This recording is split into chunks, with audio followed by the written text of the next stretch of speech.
You know, there is a very specific, very heavy kind of anxiety that exists in a doctor's waiting room, Oh, absolutely. especially when the topic is menopause. It's this, it's almost like a weird paralysis because on one hand, you have women who are legitimately suffering. I mean, hot flashes that feel like being set on fire, brain fog where they can't even remember their own phone number, insomnia that just drags on for years. Right, their quality of life is basically being held hostage. Exactly. And there's a solution sitting right there. But then there's the other side of the coin, the fear. Yeah. The fear of breast cancer. It's the elephant in the room, isn't it? We know that women spend, what, something like 40% of their lives in menopause? Roughly 40%, yes. That is a massive chunk of time to just be miserable. But for the last 25 years or so, the narrative has been completely frozen by this idea that if you take hormones to feel human again, you are essentially rolling the dice with a deadly disease. And honestly, for a long time, the medical community didn't do a great job of clearing up that confusion. It was really presented as this binary choice. You either suffer through the symptoms or you risk getting cancer. Which is terrifying. It is.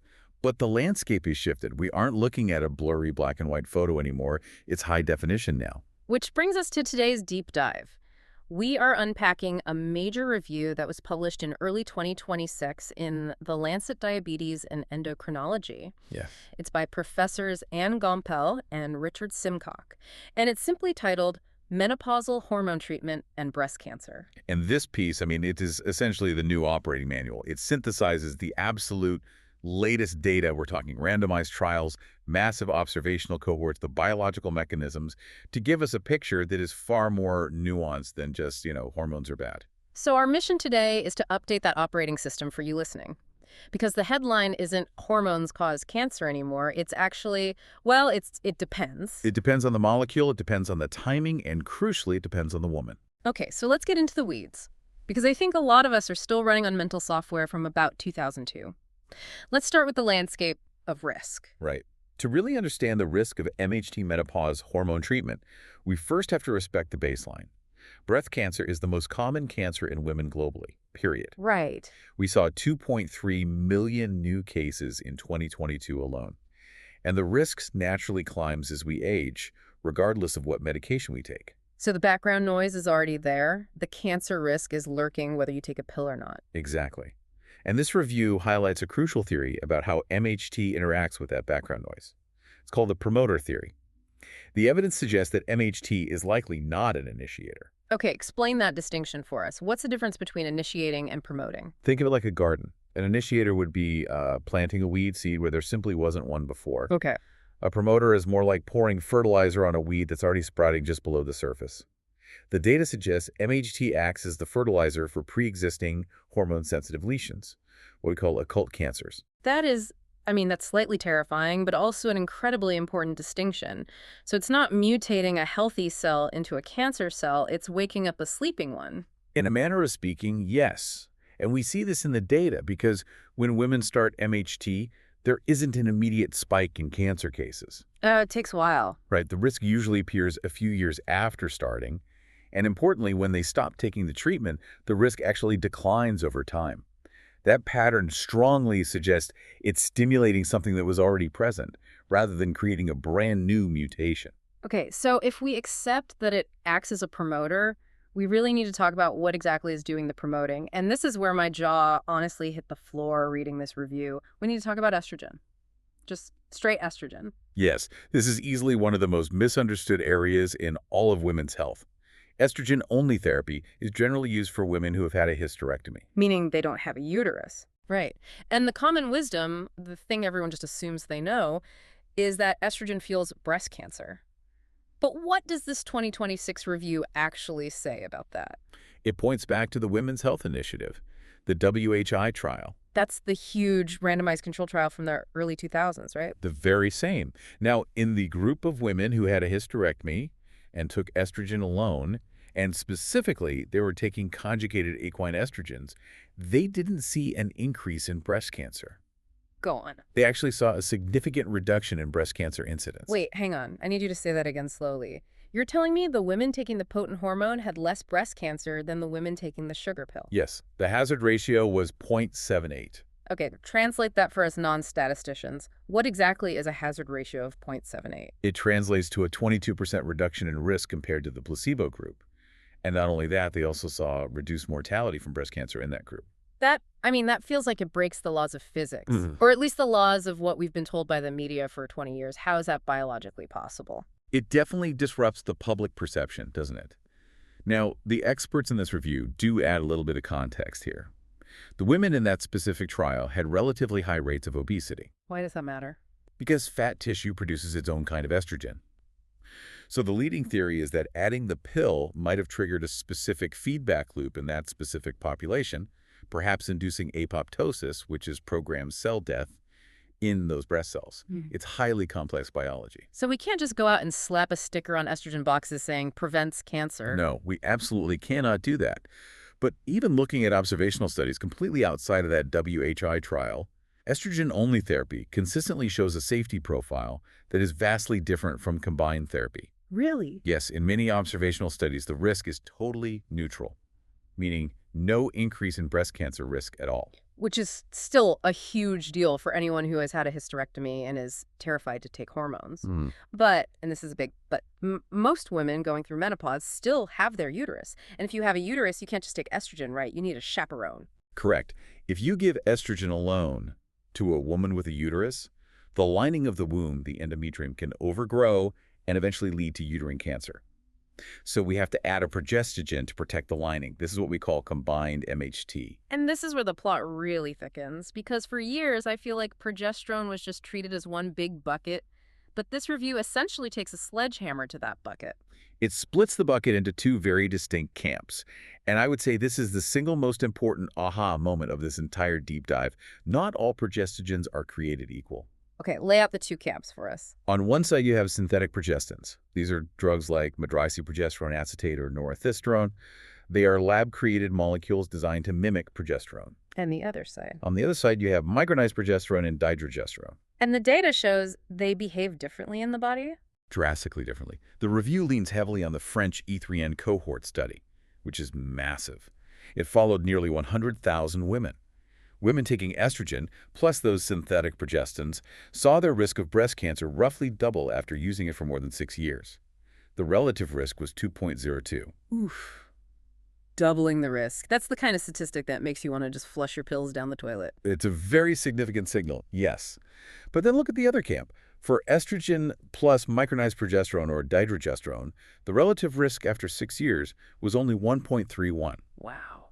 That is a massive gap, 2.02 versus 1.31. It is, and it actually gets even better if we look at the short term. Yeah. For use of 5 years or less, that exact same study showed no significant increase in risk for the micronized progesterone group. Wait, zero? Like statistically zero? Statistically non-significant, yes, Yeah. essentially baseline. Whereas with the synthetics, the risk curve started climbing much earlier. But why? I mean, to a cell, isn't progesterone just progesterone? Why is the synthetic stuff acting like the villain here? It comes down to what we call the lock and key mechanism. Micronized progesterone is bioidentical. It is structurally identical to the hormone your own ovaries produce. Right. So it fits the progesterone lock perfectly and opens only that specific door. And the synthetics? They're more like a jagged key. They fit the progesterone lock, sure, Yeah. but they also accidentally jiggle the handle on other doors while they're in there. Yeah. They have off-target effects. Some of them act a bit like testosterone. We call that androgenic. Oh. And some act like cortisol. They have glucocorticoid properties. Ah, okay. So you're taking it to protect your uterus, but you're accidentally telling your breast tissue to behave like it's swimming in testosterone or stress hormones. That's a very good way to visualize it. These extra interactions seem to drive the cell proliferation that ultimately leads to cancer. The bioidentical version just doesn't have those messy side effects. This seems like a complete no-brainer then. If you need combined therapy, why on earth would anyone prescribe the synthetic stuff if the bioidentical one is so much safer? That is the million-dollar question in menopause care right now. It's partly about availability. Some countries didn't have easy access to micronized progesterone for a long time. Sure. It's also partly cost. And honestly, it's partly just habit. Doctors tend to prescribe what they were trained to prescribe. But this review makes it undeniably clear. The type of progestogen is the game changer for safety. I want to quickly touch on a few other molecules the authors mention, just in case listeners are looking at their protection models right now and panicking because they don't see the words micronized progesterone. What about tibolone? Tibolone is a synthetic steroid. It's actually quite good for bones. It definitely reduces fracture risk. However, regarding breast cancer, the review flags it as a concern. How so? It is associated with an increased risk, a relative risk of about 1.57 in meta-analyses, and crucially, for women who have had breast cancer in the past, it increased the risk of recurrence. So real caution is needed there. Okay, so tibolone is likely a pass if breast safety is your primary concern. What about, let me make sure I say this right, basodoxifene? That sounds like a sci-fi character. It's a really clever newer approach. They take conjugated estrogens and pair them with a SERM, a selective estrogen receptor modulator, instead of a progestogen. The idea is the SERM acts like a shield for both the breast and the uterus. Does the shield work? The data shows it increases breast density much less than standard combined therapy, which is a very good sign. But the review emphasizes we simply don't have enough long-term data on high-risk women yet to give it a total thumbs up. It's highly promising, but not fully proven. Got it. And there was one more they highlighted, estetrol, E4. E4. This is fascinating biology. It's a native estrogen that is naturally produced by the human fetal liver during pregnancy. Wait, produced by the baby? Exactly. In preclinical models, in the lab, it looks incredibly promising. It seems to have a very neutral profile on breast tissue. But again, we are waiting on the actual human trial data for breast cancer risk. It's definitely one to watch for the future. Okay, so we've established that the drug matters. The specific molecule really matters. But the review heavily emphasizes that the woman matters just as much. Absolutely. This is the concept of baseline risk. MHT doesn't just create risk in a vacuum. It multiplies the risk you already have walking into the clinic. So if your baseline risk is tiny, doubling it still leaves you with a tiny risk. But if your baseline is already high, doubling it is a serious problem. Precisely. And the review lists several factors that clinicians really need to check. One of the big ones is breast density. This is the thing they tell you on your mammogram results letter, right? You have dense breasts. Yes. High mammographic density is a major independent risk factor for breast cancer. First, it makes screening harder. It's like trying to find a snowball in a blizzard on the X-ray. Right. But biologically, that dense glandular tissue is also just more prone to developing cancer. The really tricky part is that MHT, especially the combined kind, actually increases breast density. Oh, wow. So it adds more static to the screen and increases the biological risk at the same time. Double whammy. Exactly. So if a woman already has very high density naturally, that's a real red flag to be extremely cautious with MHT. Let's talk about lifestyle risks. The review brings up obesity again. This one is a bit of a paradox, actually. We know that obesity itself increases the risk of breast cancer significantly, specifically for what we call luminal A cancers. Luminal A. Those are the most common type of breast cancers. They're generally slow-growing and they feed on hormones. But here's the paradox.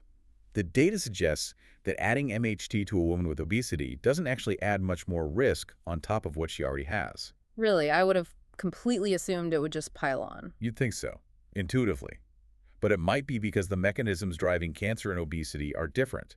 They're often related to systemic inflammation or insulin resistance. I see. So the hormonal pathway might already be saturated, in a way. But I want to be clear, that doesn't mean MHT is suddenly safe for her.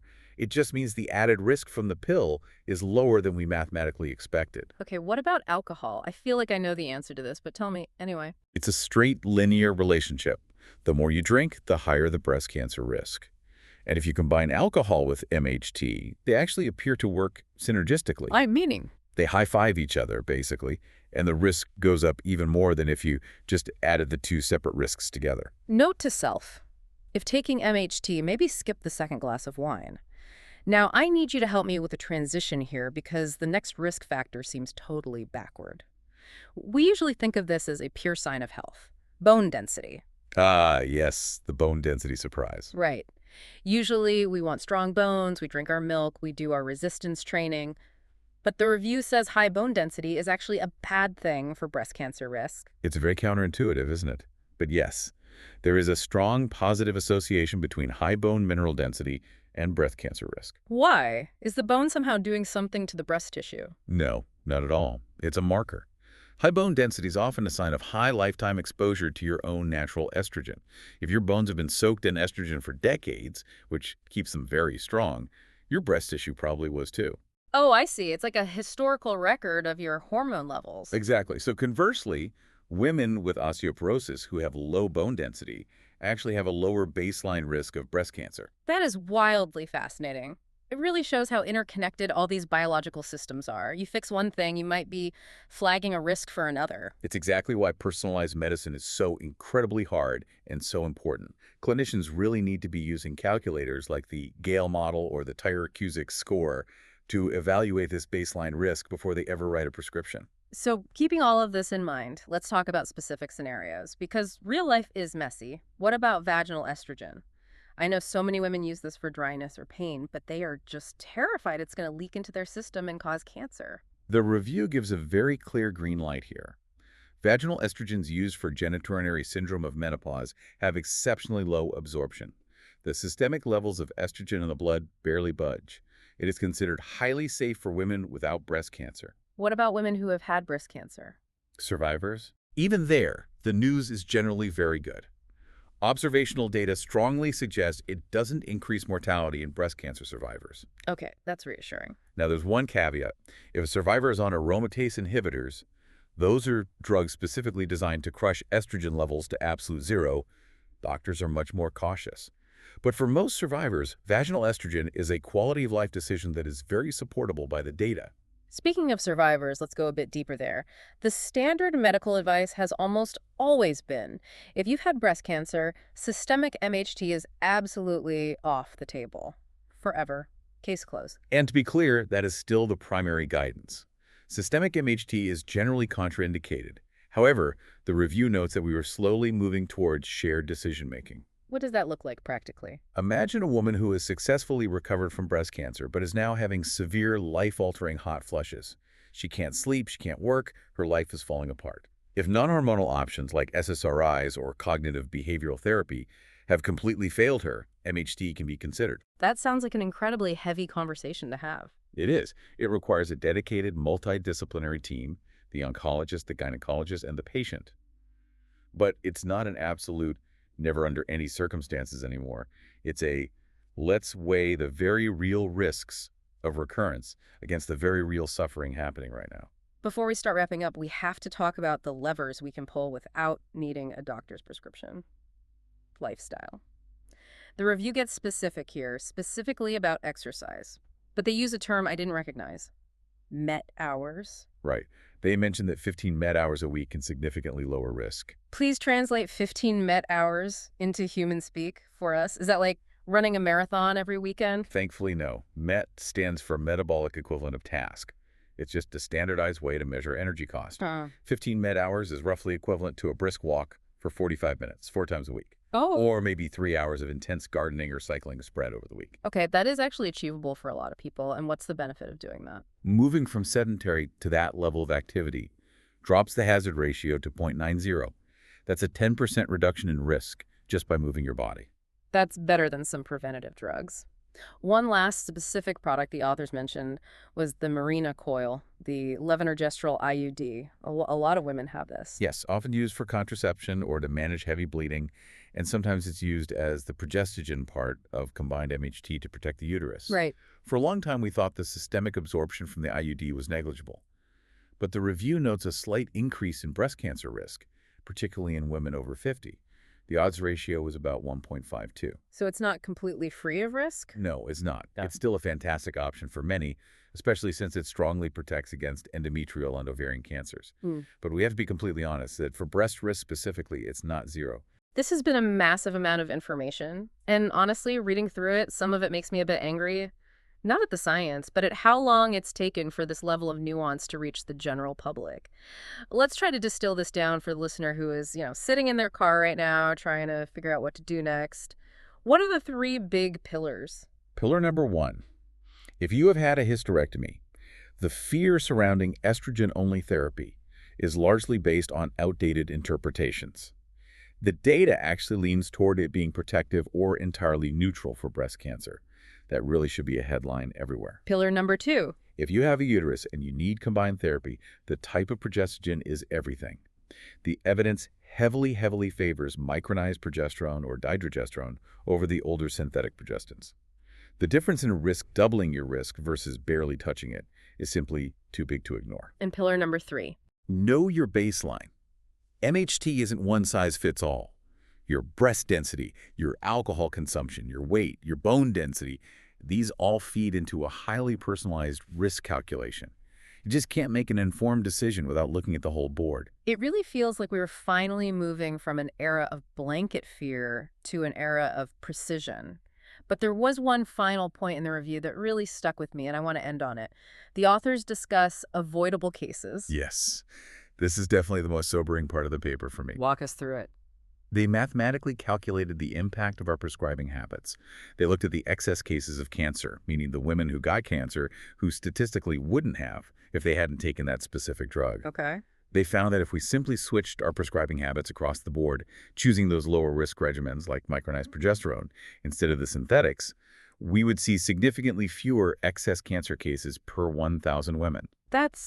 That is heartbreaking, actually, because we aren't just talking about numbers in a spreadsheet here. We are talking about actual women who developed breast cancer, who went through chemo, surgery, radiation, and maybe they wouldn't have had to if their prescription had just been for a slightly different molecule. Exactly.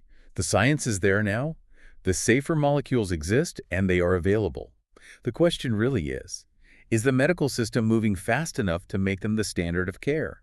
And are women empowered enough with this data to demand them? That is a powerful question to mull over. If you are considering MHT, take this information with you. Don't just ask your doctor for hormones. Ask about the specific type. Ask for the bioidentical micronized options. Ask about your breast density. Because at the end of the day, knowledge really is safety. It absolutely is. Thanks for diving deep with us. We'll catch you on the next one.